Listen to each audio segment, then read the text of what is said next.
Hey, hello everyone. Welcome to Pisces season. It starts officially on the 18th of February. We have with us our wonderful team of Anastasia, Lois, and Christine here to look at the astrology ahead, how that's reflected in human design.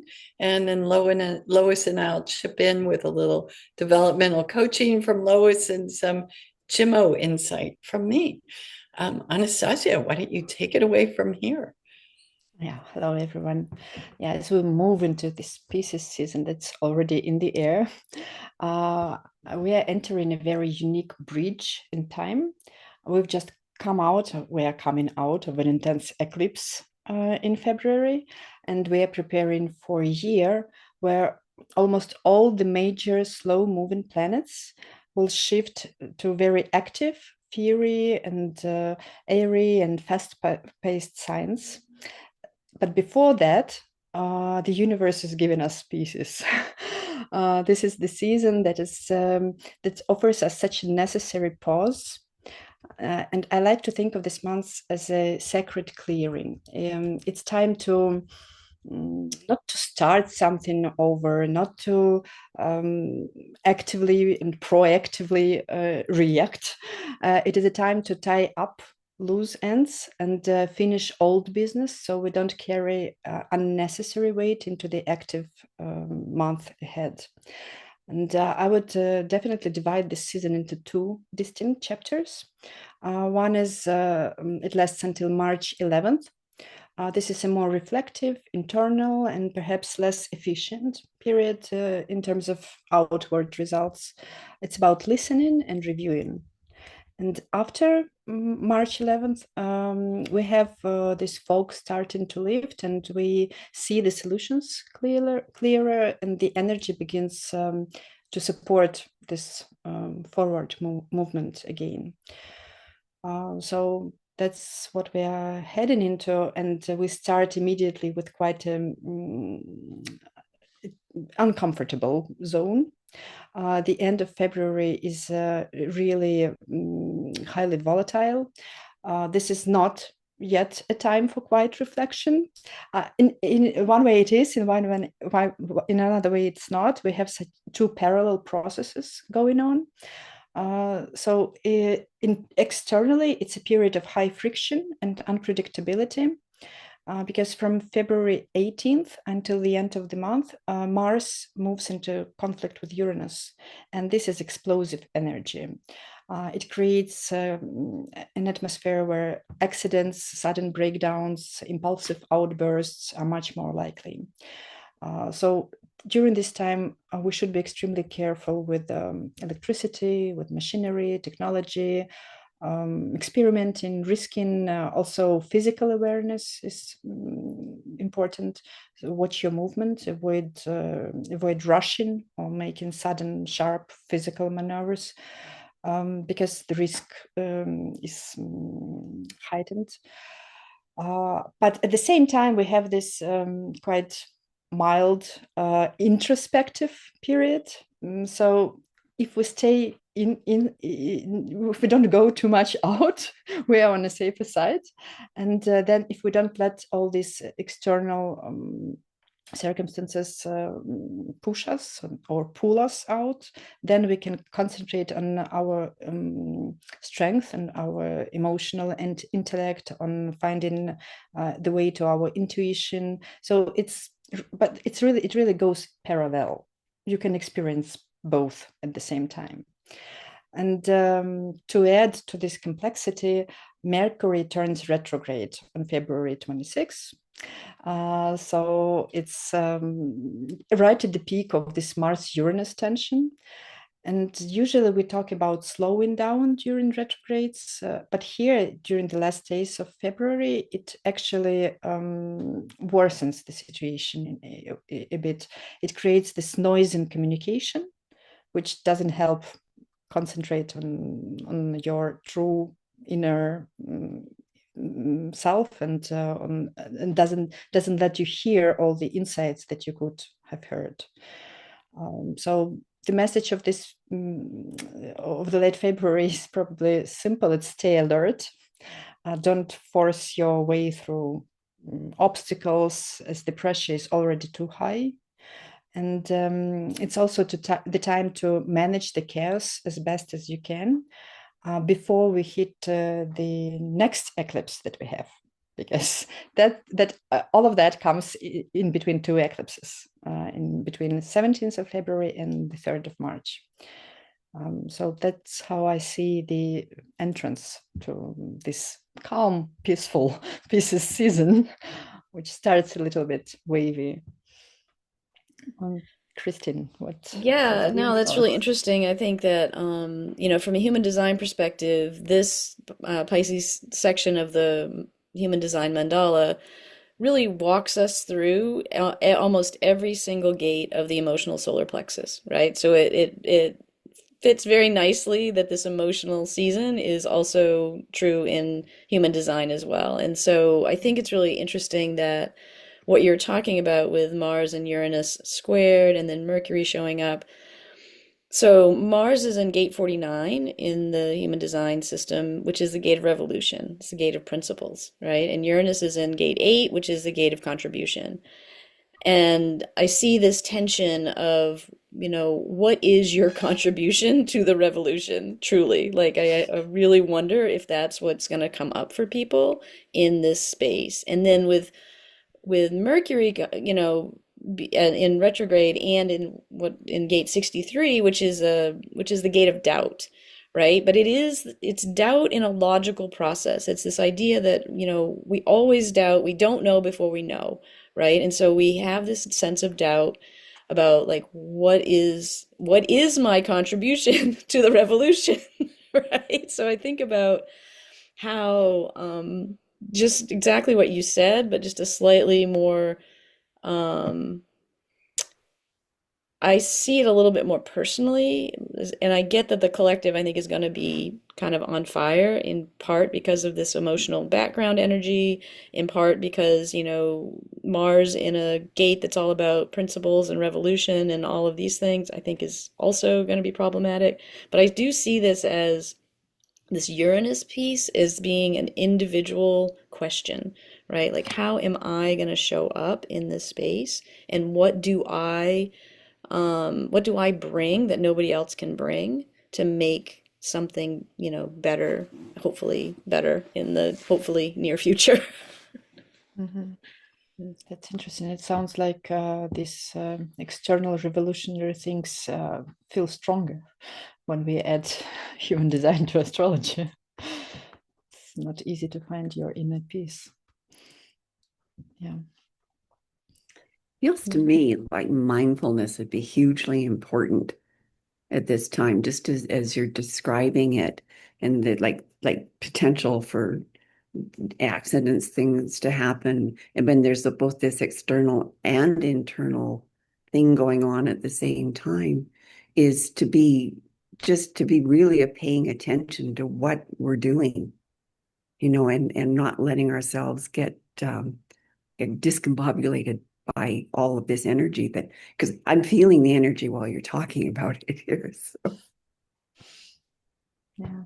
Yeah, I think that's especially true again because of this gate 49, Mars and gate 49. Like another aspect of the energy it carries is this desire for obedience, right? Like it wants people to behave and do things the way it wants people to do it essentially, right? And that goes both ways, right? Like I also think about obedience as like us obeying maybe when we ought not to, right? Like this, don't obey in advance. And this is a big thing about, changing of energy and changing of this paradigm, like what is worth um, you know, what is worth obeying around, what rules are worth keeping and following, and what rules really aren't, right? And I wonder if that might show up here. And again, like you were saying, Lois, this idea about mindfulness and discernment and like understanding, I'm feeling this energy to just like burn it all down, but maybe that's not exactly what I should do in this moment.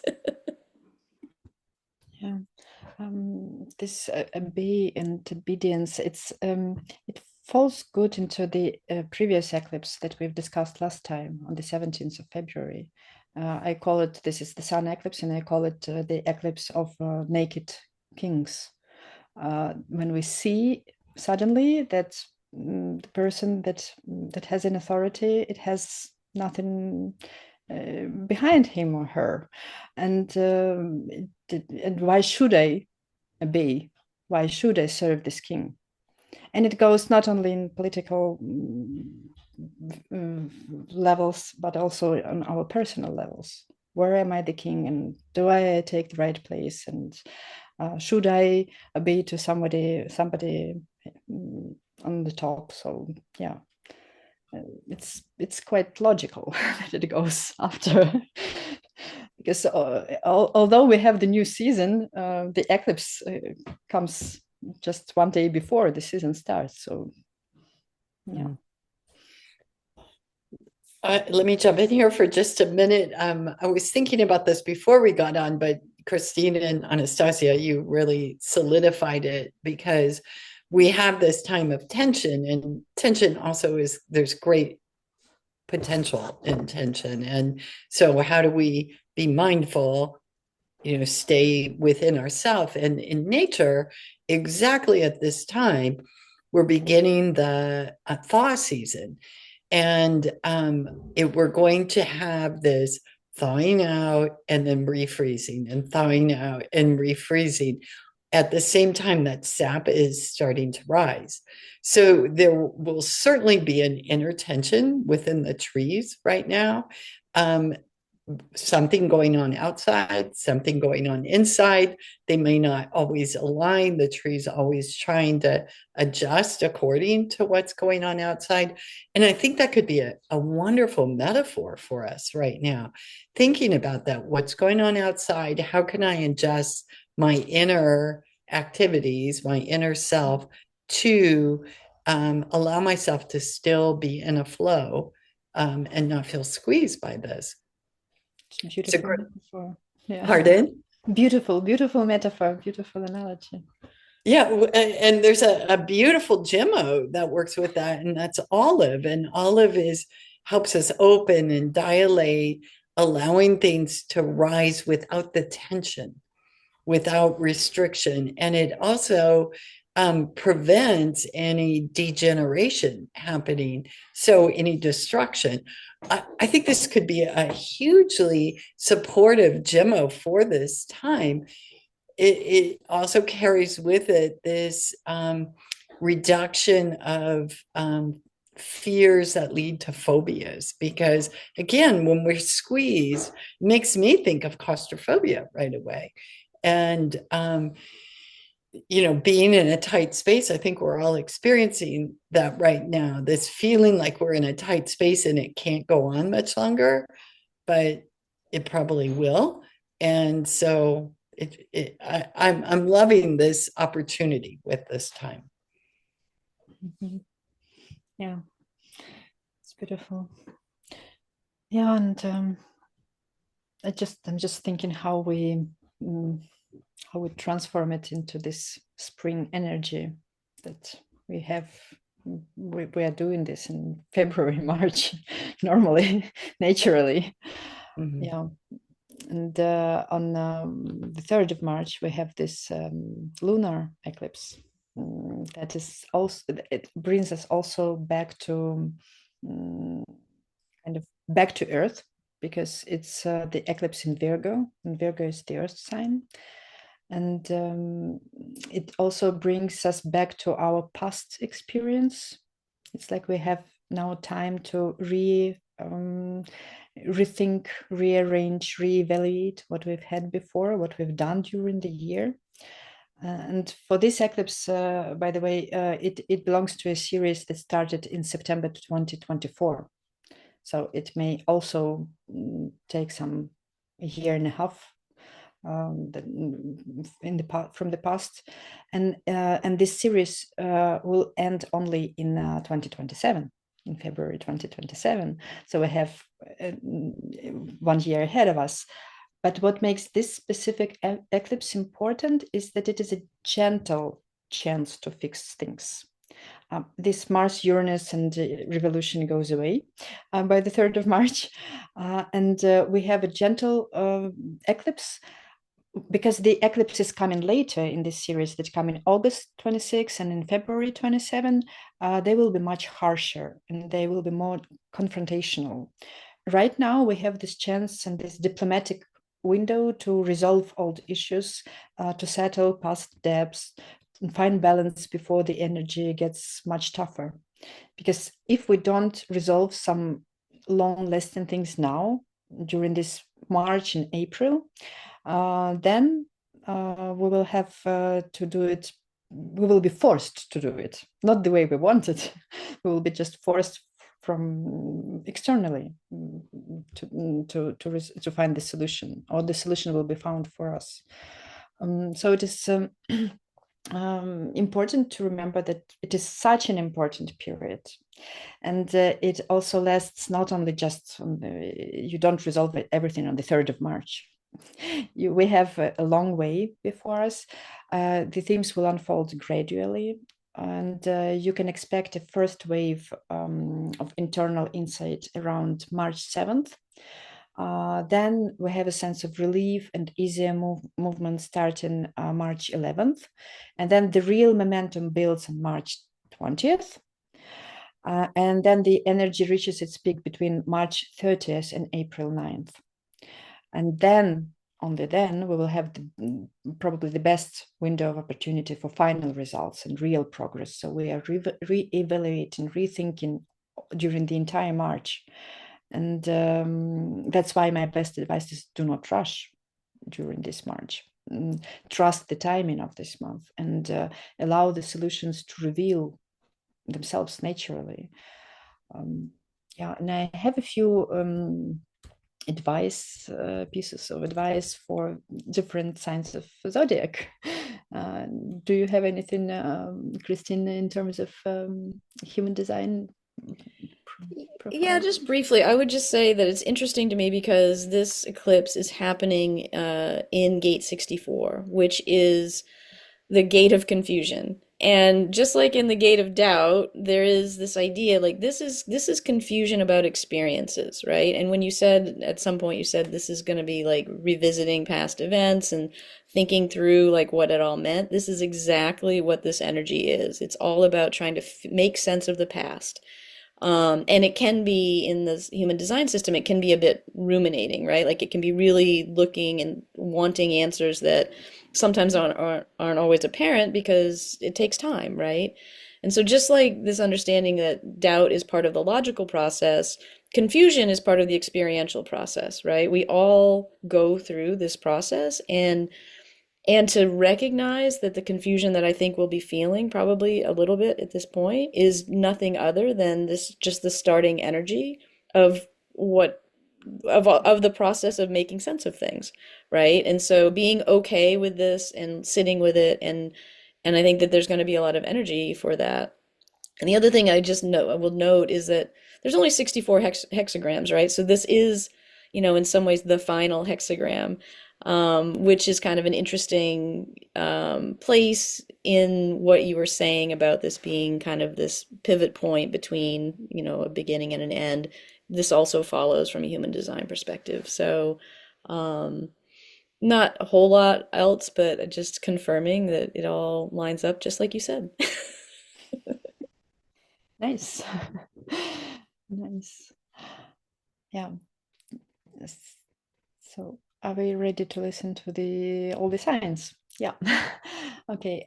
We have 4 signs that are affected the most, and these are Virgo, Pisces, Gemini, and Sagittarius. This is your time to resolve long-standing problems, and for you, it is most importantly not to rush.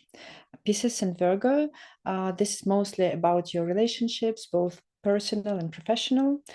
So the idea is look for compromises. That's important, and you can find them during the entire month. Gemini and Sagittarius, this is about the balance between your career and your home life. So these issues have likely been bothering you for a long time, and you may now face some difficult decisions that you have to make. You don't have to sacrifice one or another, but you have to find the balance as well, and you can do it. But again, don't rush. Pisces and Sagittarius, you will likely find clarity and be ready to act after March 11th. You get it a little early because your ruler Jupiter turns direct on March 11th, and it gives you full support. And Virgos and Geminis, your window for the best solutions opens a bit later after March 20. That's when Mercury will turn direct, and that he's your ruler. So that's kind of the general idea, but mostly it is listen to yourself, and especially Gemini and Sagittarius and Gemini and Virgo, because you're ruled by such a logical Mercury, and we do not have a logical Mercury at the moment. It's more emotional intellect.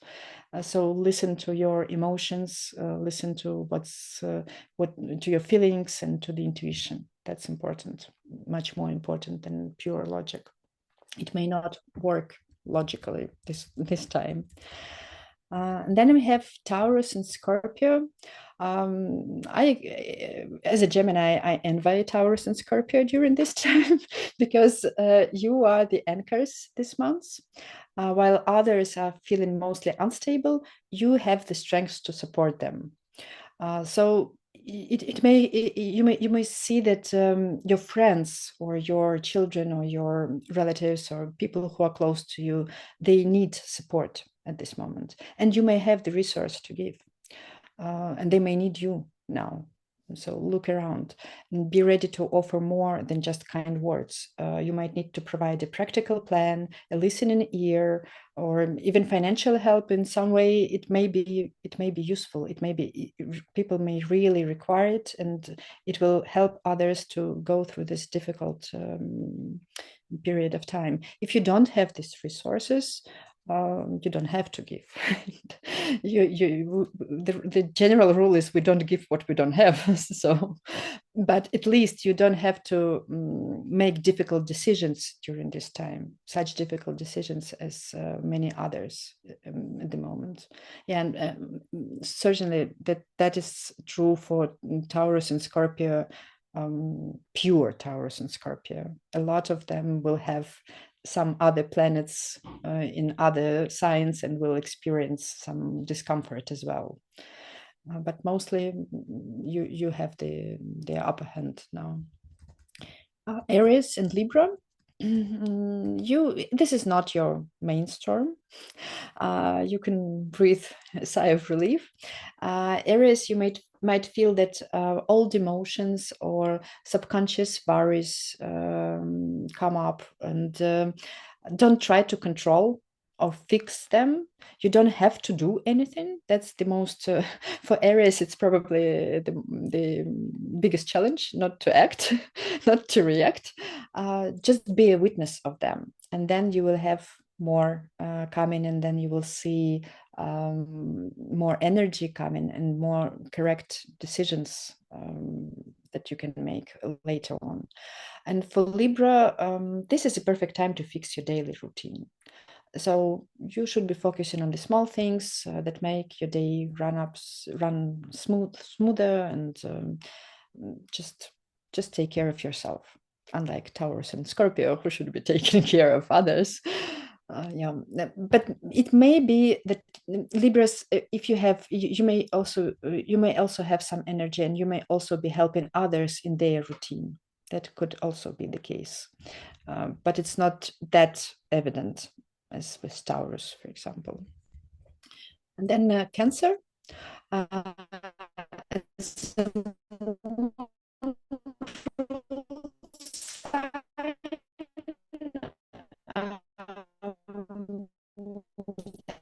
Eclipses always extend thin now, such an energy. But if you follow it, you will burn out quickly. So again, give yourself permission to rest, avoid heavy socializing, and yeah, and also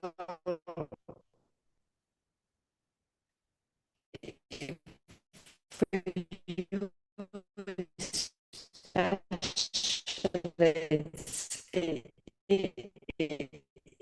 is not 11th. Dangerous a few times in the future. Capricorn.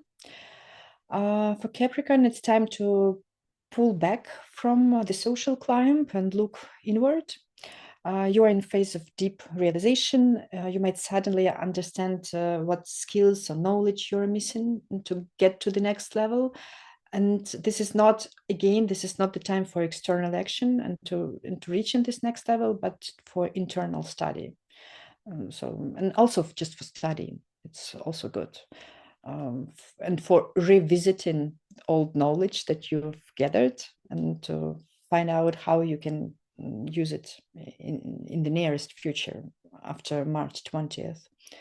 And for Leo and Aquarius, well, your biggest moment comes on February 17th. That's when we have the solar eclipse in Aquarius. And by the lunar eclipse, it's your time to just digest what has already happened. So this is not the time for major investments or big spendings. And I mean, all kinds of them. It's like financial investments or energy investments. This Virgo eclipse, it will force you to look at your money habits, your debts, your expenses, and how you value your resources in general. So it's just time to digest, to write and to calculate your balance, and to set a little bit aside from what's going on at the moment. Yeah, I guess I covered everyone. Do you have any Gemos, maybe? Oh, goodness. I do not have any Gemos for each of those. Not at all. No. But Yeah. are you in reference to the lunar eclipse, though? I would look at lilac. I think folks could benefit from that in its ability to drive alertness and focus and keep them clear. Mm-hmm. There's something here about trusting ourselves. I know it's just coming up in the sort of like coming in deep inside and going, what's right for me? And not letting all of this be quite as disruptive as it could be. It's like, no, like, okay, it's going to be disruptive now. I need to sort of hunker down in me and really pay attention here. And just tap into my inner knowing. And if you haven't tapped into your inner knowing before, just be quiet and listen. Yeah, it's true. Yeah, that's all of this makes me think about, our inner authority, right? Like from a human design perspective, we each have an inner embodied wisdom, right? And this is the place that we should be making decisions from, right? But we live in a culture that is very mind-based, right? We make logical and rational decisions from our mind.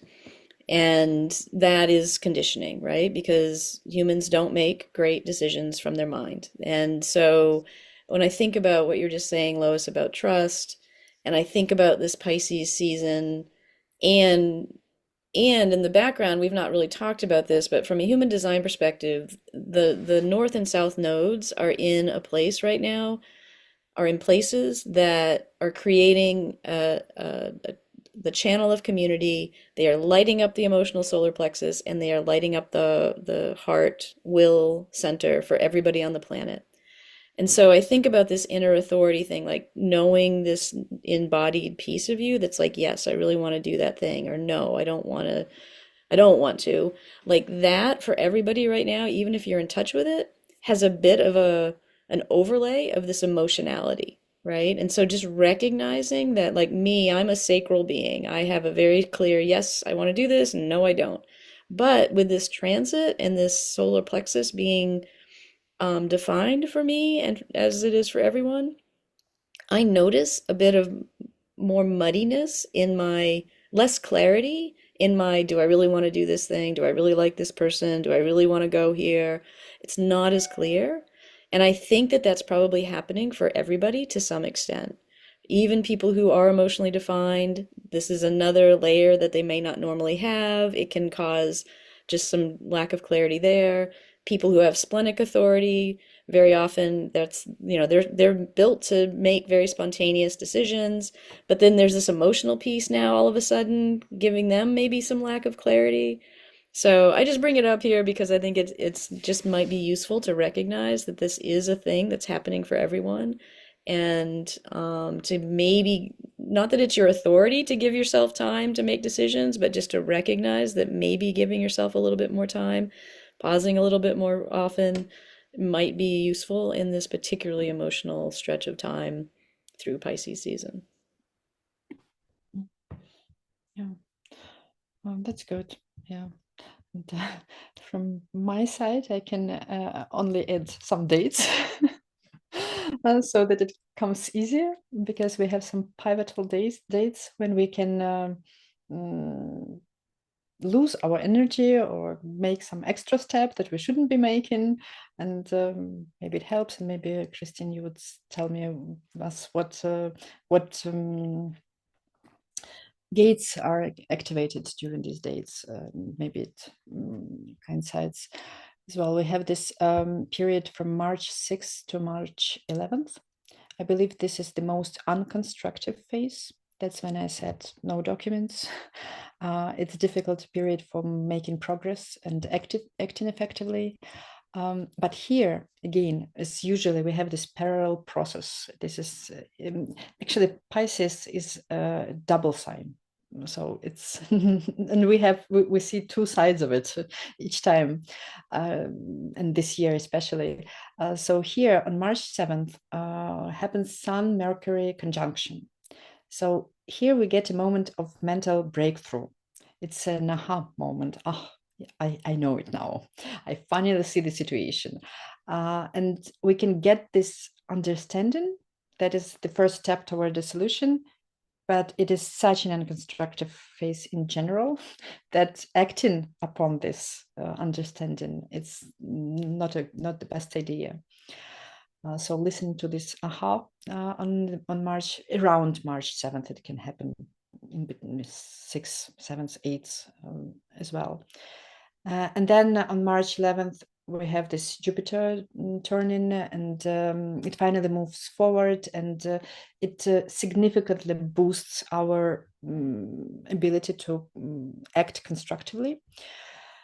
And from today, from this March 11th, the energy begins to shift, not just directly, but we may feel some optimism finally that, I know what to do, and I believe, I trust I can do it. And then we have a trap on March 15th.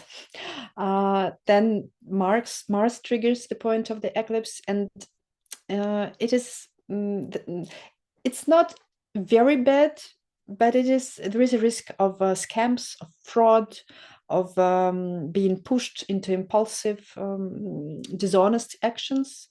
And because Mars is gaining strength, someone may try to use this confusion to their advantage. So watch out who you are around and what you are listening to, and what are they proposing, because there may be something not really decent.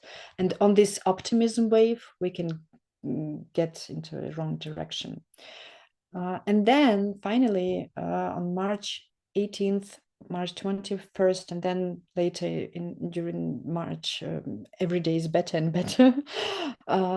This is when our thinking becomes sharper, and we are just realizing things anymore, and we know how to do it, and we trust ourselves. It's like the best, probably the best period, but it's in the Aries season already.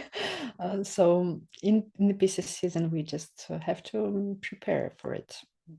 Watch out for these dates, and for these small things. It may be that we may be very, very mindful and being so conscious, and then just suddenly something happens, or someone calls us and tells something, and we're very easily disturbed, very easily out of our inner harmony. So that's what we should be watching out from, basically from the eclipse from March 3rd till the end of the season. Yeah. Interesting. Yeah, the piece that stood out for me in this period is the Jupiter turning direct. So from a human design standpoint, it's retrograding through gate 53, which is the gate of beginnings, right? It wants to start new things. It wants to begin a cycle of evolution in some way. And so it's retrograding through that, and then it finishes its retrograde in gate 39 for just like 5 days.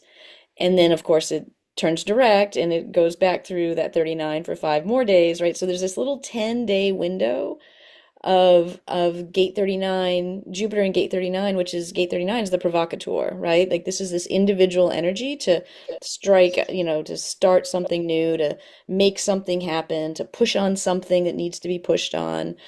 And then it retrogrades back into the gate of beginning, not retrograde, it goes direct back into the gate of beginnings again, right? And so I think about this like, ooh, like there's going to be this little window where I think all of us are going to have this like Jupiter kind of, abundant energy of like, ooh, I'm gonna push on this thing, or I see this thing that needs to change, or I feel like I need a change. And then you're gonna have, again, this energy to really make it happen. And again, it's right around this equinox energy, right? So all of this is coming together, I think, in this very interesting moment in time. And then on the 18th, the new moon is in the new moon and the sun and the moon and Neptune will all be in gate 25, which y'all know, my favorite gate 25, universal love. So, so I think this is also a great omen. It also talks exactly about what you were saying, right? Like this feeling of like things opening up. There's this, I don't know, there's just more clarity maybe even, and a sense of moving forward in a way that that seems better than whatever we just walked through. So I'm hoping that that's how that plays out for us all.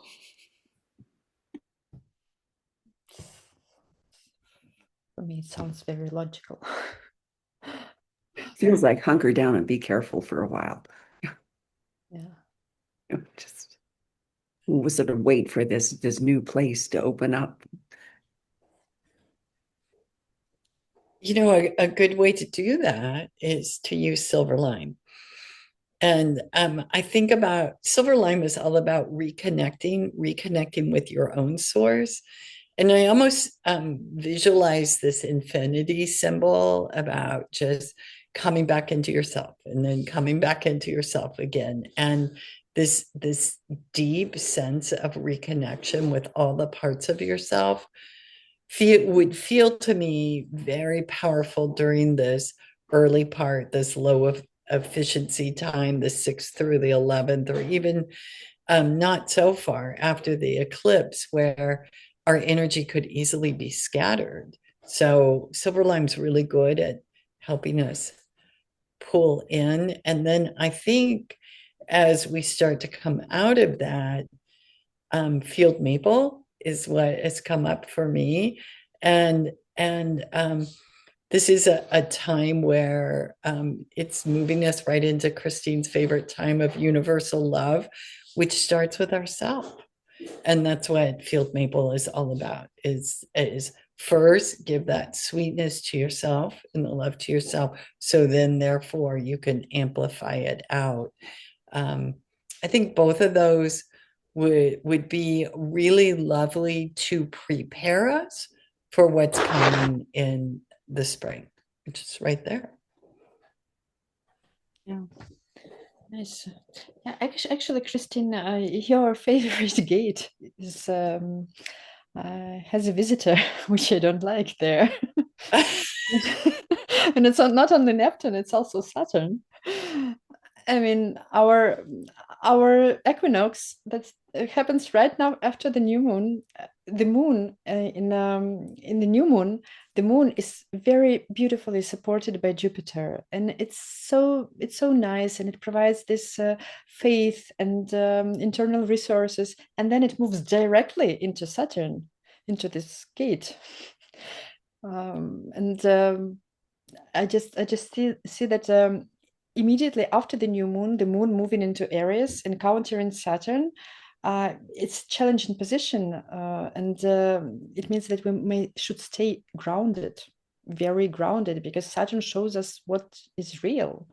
So we may have this feel of a burst of inspiration on the new moon, and then, oh, this great idea, it just doesn't function. It's just not livable. And I don't know, how would you see this this guest? Yeah, so it's super interesting you bring that up because what I noticed is it actually isn't there. The moment of the new moon, Saturn actually shifts from gate 25 into gate 17. So Uh-huh. it's so which is really interesting to me because gate 17 is a logical energy. It's about, forming opinions and understanding things and making it so that you can make other people understand things, right? And so I think about maybe that's really cool, right? Like maybe Saturn is actually moving into this gate to say, "Hey everybody, it's really logical to love everyone." Right? We should all do more of that.